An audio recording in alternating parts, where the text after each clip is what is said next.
few months ago, we saw the release of Garfield's return to the big screen, the Garfield movie. But rather than this movie being live action like Garfield's other theatrical films, this one was fully animated. The movie was first announced way back in May of 2016, where it was revealed that Alcon Entertainment would be producing a new animated Garfield film. The film would later be announced to be directed by Mark Dindal, who also directed The Emperor's New Groove, Cats Don't Dance, and even Chicken Little. Chris Pratt, of all people, would end up being the voice of Garfield rather than the current voice actor for Garfield, Frank Welker. When that news was revealed, let's just say the internet had a very interesting reaction. Chris Pratt is erasing every animated Italian. First Mario, now Garfield. Who's next? Has this man ever eaten a lasagna? Society if Chris Pratt wasn't a voice actor. At this rate, Chris Pratt is going to voice Shadow the Hedgehog in the Sonic movies or some crap. We need to launch a full federal investigation into what kind of dirt Chris Pratt has on Hollywood executives. Chris Pratt is the James Corden of animated movies. But hey, I was still kind of excited for this movie. Although I have quite a soft spot for the live action movies and would watch those all the time when I was younger, I was looking forward to seeing what more they could do with it being animated. The less we say about the direct-to-video movies, the better. What? They're canceling my strip? A few years later, the movie finally came out, and with me being pretty into Garfield, I went to go see it. Twice. Yeah, the first time was me and my dad, and the second time was with some friends. And bro, the second time I saw it, the theater I went to literally served Garfield fries as a snack. I'm not joking. Look at this picture I got. Anyways, yeah, I went to see it, and I had a fun time both times. However, there's been a bit of a problem surrounding this movie, and it is the poor critic scores. Now, where have I seen this before? Yeah, so it seems that the critics did not really get a kick out of this Garfield adventure, with lots saying it just doesn't feel like a Garfield movie and criticizing Chris Pratt's performance. As of me writing this, the movie currently sits at a 36% critic score on Rotten Tomatoes, which is definitely nowhere near the worst a critic score could be. Like, look at the percentage for the 2004 movie. But it certainly wasn't great, and so lots of people would become a little worried. What if the movie isn't good? But unlike the live action films, the audiences seem to like this one way better than those, with the audience score sitting at a pretty high 80%. And I was one of those people who actually really liked the movie. But why do I think this? Why do I think this Garfield movie worked out a bit better than the previous attempts? Well, that's what I'll be talking about today. Welcome to my review of the Garfield movie 2024. I think it'd be appropriate if we started by talking about the cast for this movie, likely its most infamous aspect. So as previously mentioned, we have the legendary Chris Pratt starring as Garfield, along with Harvey Guillen as Odie, Nicholas Hoult as John, Samuel L. Jackson as Garfield's father Vic, Hannah Waddingham as the movie's villain Jinx, and even Ving Rhames plays a character in this movie. That character being a bull named Otto. Never thought I'd hear the Arby's guy's voice in a Garfield movie, but here we are. Food keeps blowing up! Anyways, the cast as a whole didn't seem to really anger people. Everyone thought the casting for these characters was pretty good for the most part, even Samuel L. Jackson's. But there's only one casting choice which people had a problem with.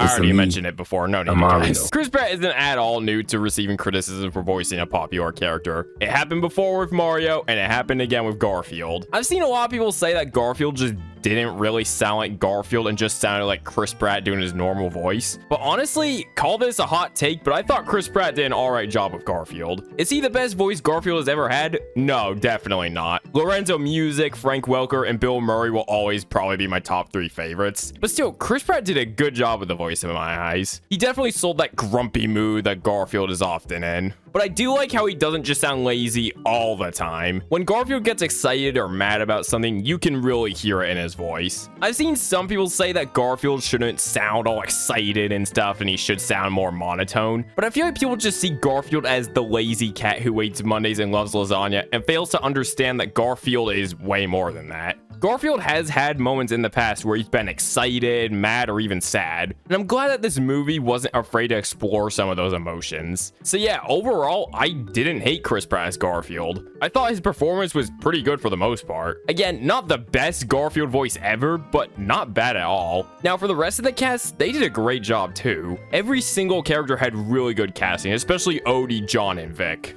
Despite Odie not having any speaking roles, Harvey did a good job with the noises he made throughout. John also had a really good voice in this movie. The voice fits his design perfectly. Samuel L. Jackson's Vic was probably one of, if not my favorite performances. Vic as a character in this movie is shown to be this really goofy and fun guy who's always up for adventure and risk. And Samuel's voice here really expresses that. Honestly, I'd completely forgotten that it was his voice in the first place because it just fits the character so well, personality and design-wise. Those three were probably my personal highlights voice-wise, but everyone else did a great job too. Anna was good, Ving was good, Snoop Dogg was good. Wait, what? Oh, that cat's a goner.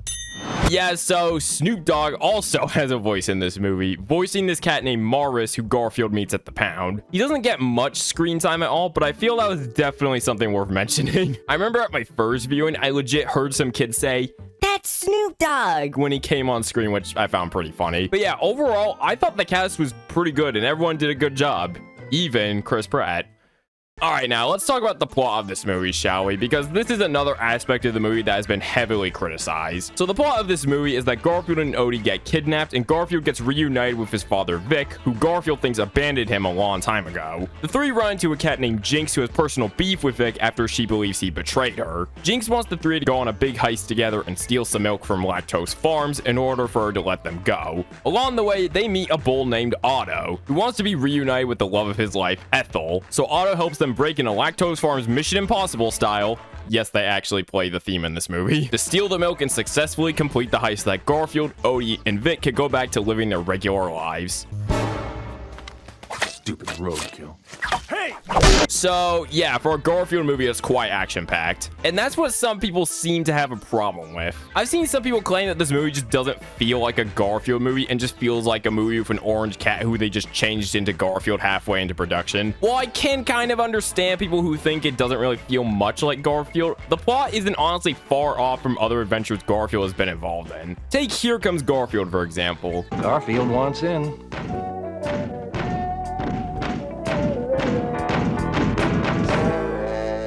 Garfield and Odie mess with their neighbor, and Odie gets captured by the pound in the process. Garfield starts to realize that his life feels a bit dull without Odie, and so goes on a little adventure to rescue Odie from the pound before he quite literally gets euthanized. It's not a big heist like this movie is, but you see my point, right? And Garfield has been on other outside adventures too. In the first live-action movie, Odie is captured and Garfield has to go on an adventure to rescue him. In Garfield's Halloween adventure, Garfield and Odie travel over a river and end up at an abandoned mansion.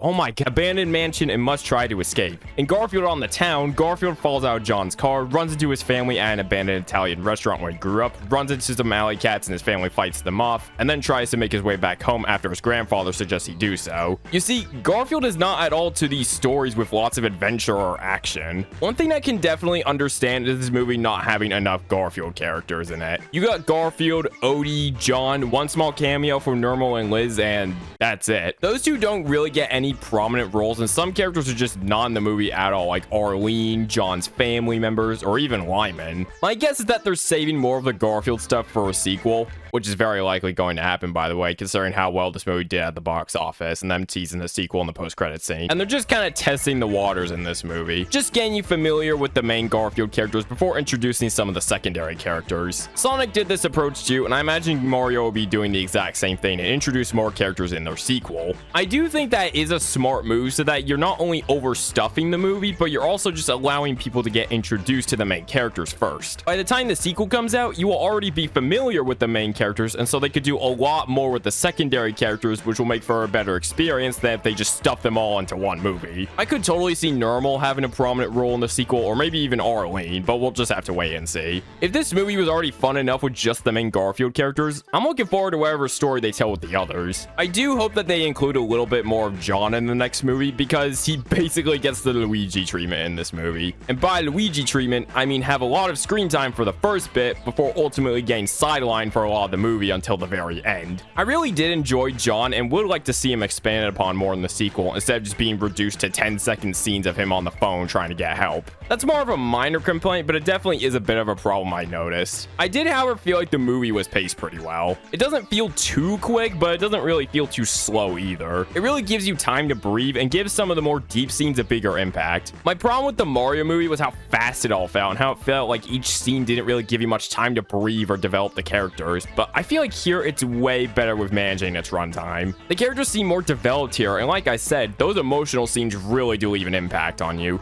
Two scenes in particular were actually pretty sad to me, those being the flashback scene where Vic explains what really happened the night Garfield thought he abandoned him, and the scene where Garfield finds out Vic was watching him grow up all this time from a tree. The fact that that scene I just mentioned happens directly after this scene was so unexpected. Like, the tone shift was wow. They balanced the tones pretty well though. This movie is mostly pretty fun and funny, but it is not at all afraid to have some emotional parts too and get you in the feels. The Garfield and Vic dynamic as a whole was one of my favorite aspects of the movie. Seeing Garfield go from hating his father to growing to love him after knowing the truth to hating him again after he leaves him, and Odie just straight up loving him after finding out about the marks on the tree. It's just so sweet to watch Garfield finally get along with his dad. Regarding the humor in this movie, I found it to be pretty funny for the most part. It may not be for everyone. I do my own stunts. Me and Tom Cruise. But for me personally, the jokes weren't too bad. My dad got a good laugh from the catapult joke when Garfield falls right into it, gets flung from it. Overall, while I can kind of understand the criticisms regarding the story as a whole, I had a fun time with it, and I don't think it's too different from other Garfield stories. It paced pretty well, and it isn't afraid to hit you with some emotion too. Now for the last thing I'll be discussing in this video, the animation. This is the one aspect of the movie that most people seem to agree on, with everyone saying that it looks really good, especially for a budget of $60 million. And I totally agree. The animation is for sure one of the strongest aspects of the movie. It really fits the Garfield world and fits all the slapstick comedy perfectly. One thing that I noticed, which I thought was pretty cool, even if it's a very minor detail, is them doing that thing Garfield does when he screams or yawns and makes his mouth cover his entire face. Again, it's pretty minor, but does show how faithful the animation is to the original comics. There are even some brief references to some classic Garfield material, such as the strip where he's thrown out the window or Garfield making a mess with the toothbrush, which was nice to see. It really feels like the people who worked on this movie cared a lot about the franchise and wanted to make it as faithful to the original as possible. The characters themselves look really good. They both look faithful to their original designs and a little unique from those designs too. For example, Garfield's eyes are a bit smaller, his ears seem a bit smaller, and his legs are shorter. John definitely has more noticeable differences than his comic book counterpart, but I dig his new design. Again, he still looks like John, but this one looks a little more innocent, and it fits his personality in the movie more than his original design would have, in my opinion. The rest of the characters look great too. Odie looks good, Vic looks good, Jinx looks good. I don't think there's really a character in this movie whose design I just didn't like. It's funny because I remember when they revealed Odie's design along with a new Garfield render a day before the trailer dropped, and there were some complaints about it, and even compare it to the old Sonic design, like, huh? These designs look just like Garfield and Odie. The thing with the old Sonic design was that it barely resembled Sonic at all. He just looked like some blue man-hog with red shoes. But with these designs, these are Garfield and Odie as we know them. Garfield has his cartoonishly big eyes, his big belly, his orange fur and black stripes. That's Garfield. Odie has his cartoony eyes and ears, his big head, and his yellow fur with his black dots. That's Odie. I think maybe what people were thrown off by was like the little glare in Odie's eyes in the teaser image, but like, I still think he looks fine here. Thankfully, when the actual trailer came out, those complaints seemed to die out. But still, I thought that was pretty stupid. If we do get some other Garfield characters for the sequel, I'm interested in seeing what they would look like in this style. We already have a pretty good idea of what Normal would look like thanks to the April Fool's poster and the cameo in the movie, and he looks pretty good. But I'm interested in seeing how they adapt characters like Arlene or Lyman. Where the animation truly shines, I think, is the backgrounds. Like, can we just talk about how beautiful all the backgrounds are in this movie? John's house just looks so nice. It really feels like a house you can just kind of relax in and not have a worry about the world. I think the lighting is what makes these places look so amazing. Like when John is at the restaurant near the window, you can see the outside shine into the inside a little bit, and it just looks so cool to me. And when it's outside, it just looks absolutely beautiful. There's so much detail in the grass, the glares, the trees, everything just looks really good. That combined with the cartoony slapstick just made this movie such a joy to look at. And again, like I said, this seems to be the aspect of the movie that most people agree is actually pretty good. So I definitely don't feel alone in saying that the animation for this movie is in fact really good. So yeah, that is why I really like the Garfield movie and think that's not as bad as I've seen some others claim it is. Is it a perfect movie? No, absolutely not. There are definitely some flaws with this movie that I can't deny. But is it a good movie? Yeah, I'd say so. I wasn't expecting some masterpiece when going into the Garfield movie. I was expecting to just have a fun time, and did I get that? Absolutely. I think that this is Garfield's best movie adaptation so far. Not that I really had much competition, but still. I can see my house. Got milk? And like I said, this movie did pretty well at the box office, so it's looking like we'll hopefully get more of this Garfield in the future, which I'm looking forward to. I mean, the advertising for this movie was insane. Like, bro, you are not able to escape Garfield for a little bit. But yeah, I'm glad I had a fun time with this movie, and I'm looking forward to seeing what the future for Chris Pratt's Garfield will look like. But what did you think of the movie? Did you enjoy it, or did you not really dig it as much? Feel free to let me know in the comments below. If you liked it, that's great. I'm glad you're able to enjoy it too. But if you didn't like it, that's totally okay too. This is all just my thoughts on the movie and why I personally enjoyed it. I know this video is a little late and the movie isn't even in theaters anymore, but I was a little busy with the cupcakes ranking and I still wanted to make this, so yeah. But yeah, anyways, I hope you enjoyed this review, and if you want to see more videos like this, feel free to like and subscribe. And for those of you waiting for the Rap Rat ranking, that'll be the next video after this one, so get hype. After that, I'll probably release a big video celebrating 100k, since that may be a little overdue. I've also been playing some more Geometry Dash recently and uploading some extreme demon completions onto my second channel, so if you're interested, go check them out and feel free to subscribe to that channel too. I'll be trying to upload a little bit more on there. Anyways, thanks again for watching this review, and I'll see you guys later. Peace.